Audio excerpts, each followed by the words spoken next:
Welcome to Real Mission Stories, the voice says. Today, you'll witness something quiet yet powerful, a story that reminds us that not all heroes stand in the spotlight. Some stay hidden, covered in dust, carrying their battles in silence. The desert training range shimmered under a ruthless sun. Heat bent the horizon, and waves of mirage danced over the sand like ghosts. Every step left a print that burned. Every breath tasted of grit.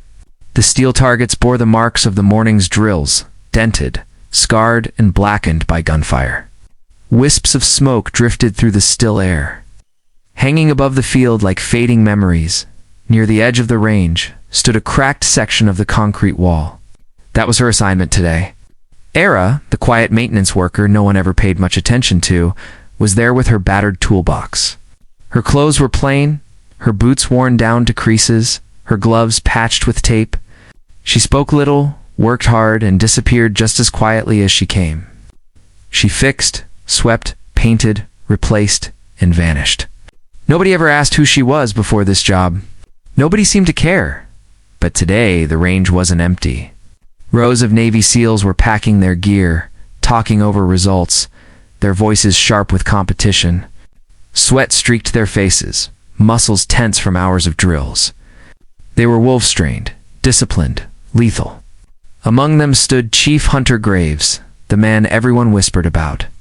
One of the most feared and respected snipers alive. He carried himself like someone who'd seen too much but still moved with precision and grace. His eyes were cold, calm, and searching. Hunter had just finished a demonstration. His rifle, sleek and deadly, still radiated heat. Smoke curled from the barrel as he slid it into its case. Then, something caught his attention. Era crouched by the wall, tapping the cracked section with the back of her wrench, listening carefully. She moved with focus, every gesture deliberate. Where others saw a broken wall, she saw a problem that needed understanding. A young SEAL laughed. "Why are we letting the janitor handle it like it's rocket science?" He joked. Era's jaw tightened, but she didn't respond. Another soldier chuckled. "She's slow. We'll be here all day." Before anyone else could speak, Hunter's voice cut through the noise. "She's doing it right." The others went quiet. Ara continued working, her rhythm steady. She placed new steel plates with care, aligned every edge, hammered the fasteners evenly, and sealed the crack perfectly. When she finished, she stood, brushed dust from her gloves, and exhaled softly. Satisfied, then Hunter did something no one expected. He walked toward her, holding his rifle. Without a word, he extended it toward her, a $30,000 precision sniper weapon. Gleaming under the sun, the camp froze. Tools dropped. Whispers rippled through the ranks. "Is he serious?" Someone muttered. Hunter stepped back 3 paces. "Take the shot," he said. Era blinked, confused. "I'm just maintenance. Take the shot." Her heart began to race. The weight of the rifle in her hands felt familiar and foreign at the same time. She looked at Hunter, searching for a hint of mockery, but there was none. Only quiet, measured intensity. "I've never fired a sniper rifle," she said shakily. "You have 5 seconds." The others smirked. It looked like a cruel prank. But Hunter's eyes stayed locked on hers, not to humiliate, but to test something invisible. Ara hesitated, then lifted the rifle. Her stance wasn't random. It was too clean, too grounded. She inhaled slowly, shoulders settling. Hunter's eyebrows rose. He recognized that breathing rhythm, that control. She exhaled, steadied, squeezed the trigger. Clang, the sound of impact echoed across the field. The steel target at 500 meters spun with a perfect center hit. The range went silent. Hunter said nothing. He pointed farther, a smaller plate on a distant hill. Ara adjusted the scope almost instinctively. Her fingers knew the settings. Clang. Another perfect hit. Murmurs broke through the silence. "That's 1,000 meters. A young SEAL whispered, disbelief in his voice. Hunter didn't flinch. He pointed again, this time at a plate barely visible against the horizon. The wind had picked up, swirling dust around them. Even trained snipers missed this shot half the time. Era's lips pressed together. She adjusted her scope to ticks left, raised the barrel just slightly, and fired clang. The sound rang like a bell across the desert.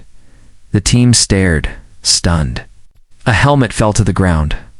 One man cursed under his breath. Hunter approached her slowly. "You've done this before." Her breath trembled. "My brother taught me," she whispered. "He was a sniper. Went overseas. He never came back. After that, I couldn't pick up a rifle again." For a long moment, no one moved. The heat seemed to vanish. Hunter's voice softened. "He'd be proud." She looked down, tears brimming. "Nobody even remembers his name." Hunter shook his head. "We don't forget people like that. Not ever." The younger soldiers lowered their eyes. Hunter looked at them sharply. "You judged her before you knew her. Never forget, every quiet person carries a story you can't see." He turned back to Ara. "You're not just maintenance.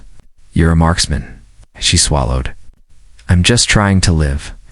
"Sometimes," he said, "living is the bravest thing you can do." He placed a hand gently on her shoulder. "You have a gift. Don't bury it." As the sun dipped below the dunes, he found her sitting on a crate, staring into the fading light. The sky glowed gold and red around her. "Why didn't you join?" he asked. "My family needed me," she said quietly. "Bills, repairs, survival, dreams, just got smaller." Hunter nodded slowly. "Dreams don't die," he said. "They wait." He paused, then smiled faintly. "You shoot better than half my squad." She gave a sad smile. "That wasn't me. That was him. My brother." Hunter shook his head. "It was you. His lessons. Your hands." He reached into his pocket and handed her an envelope, a letter of recommendation.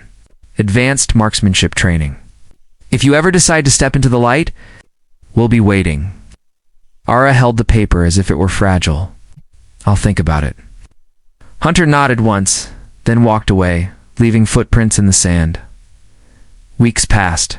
The wall she fixed never cracked again. But inside her, something opened. The silence she'd built around her heart began to crumble. One evening, a letter arrived in the mail. The Navy emblem marked the corner. Her hands trembled as she opened it. Tears fell onto the envelope as she read. It was an invitation to train, to serve. She looked up at her brother's photo on the shelf, his grin frozen in time. "Maybe it's my turn now," she whispered. The next morning, she walked into the recruitment office. The same old boots on her feet, the same patched gloves, but a new fire in her eyes. Months later, the SEAL team gathered again. A new recruit stood in the lineup, posture straight, expression steady. Hunter moved down the row, inspecting each one until his gaze landed on her. A slow smile spread across his face. "Looks like the wall fixer grew teeth," he said. She saluted sharply. "Sir, ready for duty." "You're not here because of sympathy," he said. "You're here because you earned it." The squad nodded with respect.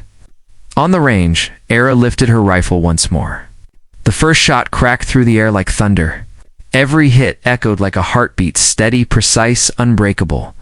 One soldier whispered, "We almost ignored her." Hunter replied, "That's why we watch everyone. Because heroes don't always shout, they just keep working. Tools in hand, heads down, carrying fire in silence." Ara never forgot the cracked wall, the dust, the doubt. But she also never forgot the moment someone believed in her when no one else did. And from that day on, she didn't just fix broken walls. She rebuilt herself one shot, one breath, one dream at a time. Thank you for watching. The voice closes softly. If this story touched your heart, like, comment, and subscribe. Heroes are everywhere. Sometimes, they're just fixing a wall.